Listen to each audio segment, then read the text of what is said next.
പത്തനംതിട്ട കൂടൽ police സ്റ്റേഷന് മുന്നിൽ നിയന്ത്രണം വിട്ട കാർ നടപ്പാതയിലേക്കും വൈദ്യുതി പോസ്റ്റിലേക്കും ഇടിച്ചുകയറി.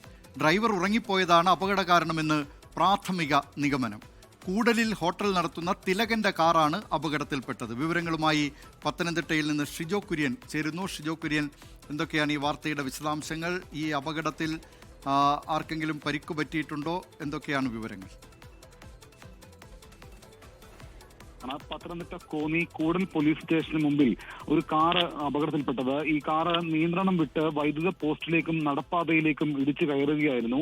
കൂടലിൽ ഒരു ഹോട്ടൽ നടത്തുന്ന തിലകൻ എന്നയാളുടെ കാറാണ് അപകടത്തിൽപ്പെട്ടത്. തിലകന് ഈ അപകടത്തിൽ ചെറുതായിട്ട് പരിക്കേറ്റു എന്നുള്ള ഒരു വിവരം കൂടി നമുക്ക് ലഭിക്കുന്നുണ്ട്. ഗുരുതര സ്വഭാവമുള്ള പരിക്കുകളൊന്നുമല്ല. ഡ്രൈവർ ഉറങ്ങിപ്പോയതാണ് അപകട കാരണമെന്നാണ് നമുക്ക് പോലീസിൽ നിന്ന് ലഭിക്കുന്ന വിവരം. പകൽ സമയമൊന്നും ആകാതിരുന്നത് വലിയ രക്ഷയായി എന്നുള്ളതാണ് പ്രദേശവാസികളൊക്കെ പറയുന്നത്. കാരണം കുഞ്ഞു കുട്ടികളടക്കം നടന്നു പോകുന്നതാണ്. നിരവധി കാണുന്ന യാത്രക്കാരൊക്കെ പകൽ സമയങ്ങളിൽ നടന്നു പോകുന്ന ഒരു പാതയാണ്. രാത്രി 11 മണിക്കാണ് അപകടം നടന്നത്. പകലായിരുന്നുവെങ്കിൽ പക്ഷേ അപകടത്തിന്റെ വ്യാപ്തി കൂടുമായിരുന്നു. എന്തായാലും അപകടം നടന്നിട്ടുണ്ട്. ആർക്കും ഗുരുതരമായിട്ടുള്ള പരിക്കോ മറ്റു കാര്യങ്ങളോ ഒന്നും ഉണ്ടായിട്ടില്ല. ബി ദിലീപ് കുമാർ വിവരങ്ങൾ നൽകിയത്. പത്തനംതിട്ടയിൽ നിന്ന് ഷിജോ കുര്യൻ. ലോകത്തെവിടെയായാലും ഏത് സമയത്തും 24 വാർത്തകളും ഓഗ്മെന്റഡ് റിയാലിറ്റി പാക്കേജുകളും എക്സ്പ്ലെയിനറുകളും വിശദമായി കാണാൻ ഞങ്ങളുടെ യൂട്യൂബ് ചാനൽ നിങ്ങൾക്ക് സബ്സ്ക്രൈബ് ചെയ്യാം.